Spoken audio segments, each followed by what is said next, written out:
Selamat pagi jemaat yang saya kasih dalam Tuhan. Senang sekali pagi hari ini kita bertemu kembali dalam suara penggembalaan. Saya akan men-sharingkan sebuah tema, segalanya untuk kemuliaan Allah. 1 Korintus pasal 10 ayat 23 dan ayat 24. Segala sesuatu diperbolehkan, benar. Tetapi bukan segala sesuatu berguna. Segala sesuatu diperbolehkan, benar. Tetapi bukan segala sesuatu membangun. Jangan seorang pun yang mencari keuntungannya sendiri. Tetapi hendaklah tiap-tiap orang mencari keuntungan orang lain. Saudara, di tengah merebaknya COVID-19, ada begitu banyak orang mengalami penurunan penghasilan. Bahkan ada yang mengalami kehilangan pekerjaan. Ada banyak yang membutuhkan bantuan. Namun betapa menyedihkan di tengah pemerintah memberikan bantuan sosial. Direktoral Reserse Narkoba mengungkapkan sebuah modus baru peredaran narkoba yang berkedok pengiriman bansos COVID-19. Dikatakan demikian, meski Indonesia di tengah berada di masa pandemi, namun konsumsi narkoba dan jumlahnya masih terbilang sama dengan hari biasanya. Saudara, ini artinya narkoba masih terus beredar kemana-mana dan menjadi sebuah gaya hidup bagi para pengguna yang sulit untuk dilepaskan. Tentu dalam kehidupan ada hal-hal lain yang berkaitan dengan minuman yang beralkohol tinggi, berkaitan dengan merokok, perjudian, gadget, menonton, dan lain sebagainya.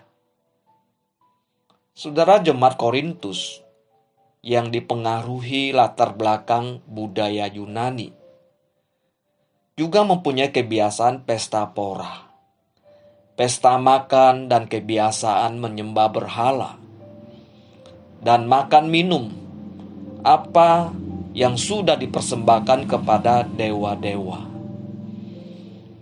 Kebiasaan ini menjadi kebiasaan yang sudah mereka lakukan dan mereka masih bawa setelah mereka menjadi orang Kristen.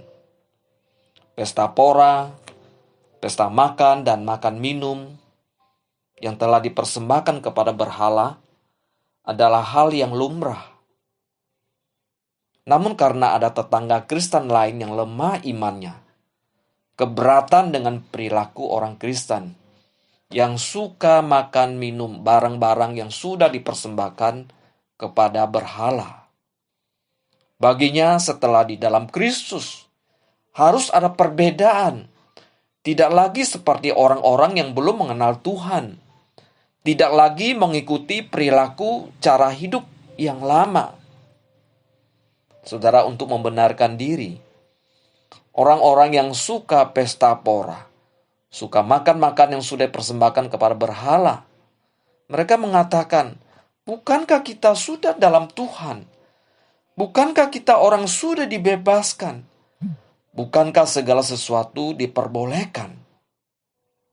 Saudara, mungkin ini juga menjadi pertanyaan banyak orang Kristen pada zaman ini tentang kebebasan hidup kita sebagai anak Tuhan. Yang mereka ingin melakukan segala sesuatu berdasarkan keinginan dan hawa nafsu. Yang mereka tidak ingin ada yang menghalanginya, termasuk firman Tuhan.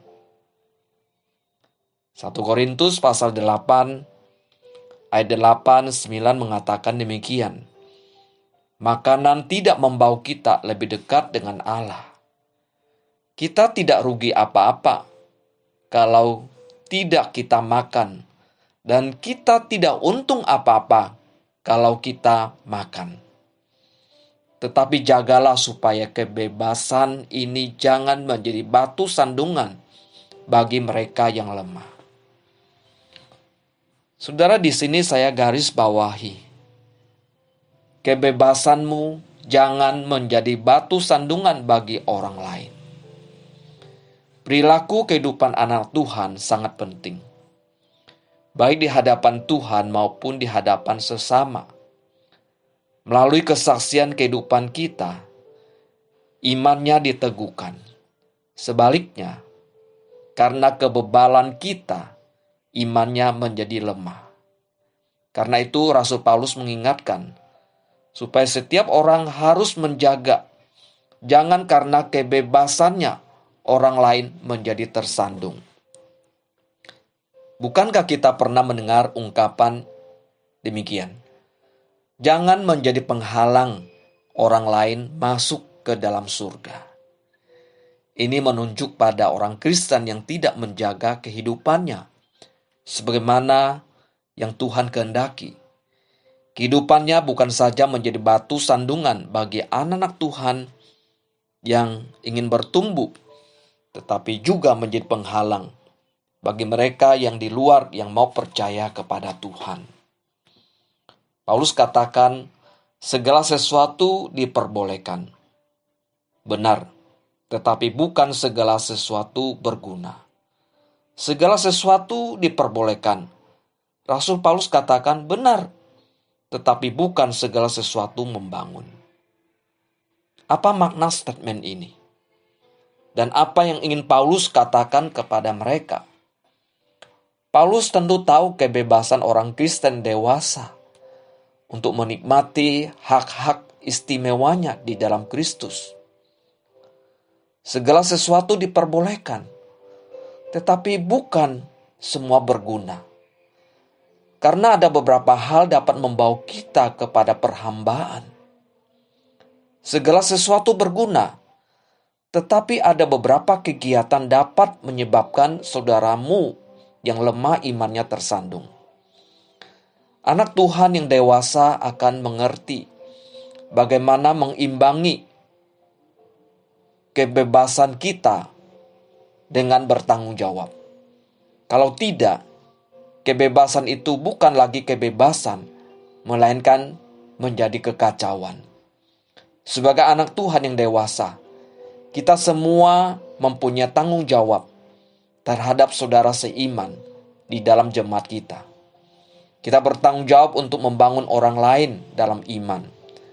Dan kita bertanggung jawab memperhatikan kepentingan mereka dan memberi nasihat yang sama. Kebebasan kita tidak boleh merugikan orang lain, tetapi harus memuliakan Tuhan. Karena kebebasan yang kita miliki adalah kebebasan yang telah dibayar dan ditebus oleh darah Kristus melalui kematiannya di atas kayu salib. Saudara, contoh, saya mempunyai kebebasan membawa mobil di jalan raya, tetapi saya harus mengendarainya dengan penuh tanggung jawab. Saya tidak boleh dengan kebebasan saya sembarang membawa mobil. Segala sesuatu diperbolehkan. Tetapi apakah hal itu membawa kebebasan atau perhambaan? Apakah hal itu menjadikan saya batu sandungan? Segala sesuatu diperbolehkan, tetapi apakah yang saya lakukan itu membangun atau menjatuhkan saya secara rohani? Apakah yang saya lakukan itu hanya untuk menyenangkan saya atau memuliakan Kristus dan menjadi berkat bagi sesama? Saudara, orang Kristen yang kuat dan yang lemah imannya perlu bekerja sama dalam kasih untuk saling membangun dan memuliakan Kristus. Dan pastikan segala tindakan kita, baik yang tampak ataupun yang ada dalam hati, semuanya dapat memuliakan Tuhan. Kiranya Tuhan memberkati kita. Amin.